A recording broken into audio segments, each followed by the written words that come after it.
গত মাসের ধারাবাহিকতায় ঈদের মাসেও প্রবাসী আয়ে ঊর্ধ্বগতি অব্যাহত আছে। চলতি মাসের 2 সপ্তাহে $220 কোটি বেশি রেমিটেন্স পাঠিয়েছেন প্রবাসীরা।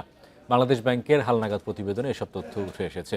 গত বছরের 14 মার্চ পর্যন্ত প্রবাসীরা পাঠিয়েছিলেন $162 কোটি 50 লাখ, অর্থাৎ গত বছরের একই সময়ের তুলনায় এবার প্রায় 36% বেশি রেমিটেন্স এসেছে। ব্যাংক সংশ্লিষ্টরা বলছেন, ঈদ উল ফিতরের আগে পরিবারের সদস্যদের জন্য বাড়তি অর্থ পাঠাচ্ছেন প্রবাসীরা।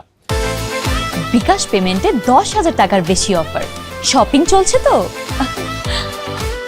সেই সঙ্গে ব্যাংক ছুটির আগে রেমিটেন্স পাঠানোর প্রবণতা আরও বেড়েছে।